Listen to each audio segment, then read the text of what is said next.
KSTA സംസ്ഥാന സമ്മേളനം ഈ മാസം 14 മുതൽ 16 വരെ കോട്ടയത്ത് നടക്കും. സമാപന സമ്മേളനം മുഖ്യമന്ത്രി പിണറായി വിജയൻ ഉദ്ഘാടനം ചെയ്യും. സമ്മേളനത്തിന്റെ ഭാഗമായി വിപുലമായ പരിപാടികളാണ് ഒരുക്കിയിട്ടുള്ളത്. സ്കൂൾ ടീച്ചേഴ്സ് അസോസിയേഷന്റെ 35ാം സംസ്ഥാന സമ്മേളനത്തിനാണ് അക്ഷരനഗരി ഒരുങ്ങുന്നത്. 3 ദിവസത്തെ സമ്മേളനത്തിൽ 782 പ്രതിനിധികൾ പങ്കെടുക്കും. മുഖ്യമന്ത്രി പിണറായി വിജയൻ പൊതുസമ്മേളനം ഉദ്ഘാടനം ചെയ്യും. മന്ത്രിമാരായ VN വാസവൻ, KN ബാലഗോപാൽ ഉൾപ്പെടെയുള്ളവർ വിവിധ സെക്ഷനുകളിൽ പങ്കെടുക്കും.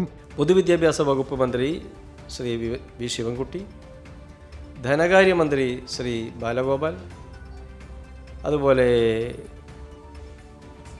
M സ്വരാജ്, നമ്മുടെ ഇവിടുത്തെ തന്നെ പ്രിയപ്പെട്ട മന്ത്രിയായിട്ടുള്ള സഖാവ് വാസവൻ,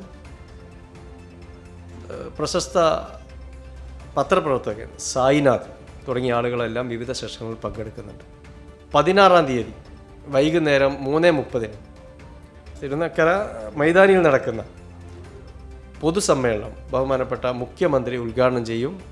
ശ്രീ ജോസ് കെ മാണി MP അതിൽ പങ്കെടുക്കും. അതിനു മുന്നോടിയായി 10,000-കണക്കിന് അധ്യാപകർ പങ്കെടുക്കുന്ന അധ്യാപക പ്രകടനം നടക്കും. മതനിരപേക്ഷ ജനാധിപത്യ ഇന്ത്യ, വികസിത വൈജ്ഞാനിക നവകേരളം, സാർവത്രിക ഗുണമേന്മ വിദ്യാഭ്യാസം എന്ന മുദ്രാവാക്യമാണ് സമ്മേളനം ഉയർത്തുന്നത്. സംസ്ഥാന സമ്മേളനത്തിൻ്റെ ഭാഗമായി വിദ്യാഭ്യാസ മുന്നേറ്റ സദസ്സുകൾ, വിദ്യാഭ്യാസ സെമിനാറുകൾ, പൂർവ്വ അധ്യാപക സംഗമം, ഭിന്നശേഷി കുട്ടികൾക്ക് സഹായ ഉപകരണങ്ങളുടെ വിതരണം, കോട്ടയം മെഡിക്കൽ കോളേജിലെ സർജിക്കൽ വാർഡിൽ ഉപകരണ വിതരണം, കലാകായിക മത്സരങ്ങൾ എന്നിവയും സംസ്ഥാന കായികമേളയിൽ സ്വർണ്ണ മെഡൽ നേടിയ ഭവനരഹിതരായ 3 കുട്ടികൾക്ക് വീട് നിർമ്മിച്ചു നൽകുന്നതും ഉൾപ്പെടെയുള്ള പദ്ധതികളും നടപ്പാക്കിയിരുന്നു. സാംജിത് അർപ്പുക്കരയ്ക്കൊപ്പം സനോജ് സുരേന്ദ്രൻ, കൈരളി ന്യൂസ്, കോട്ടയം.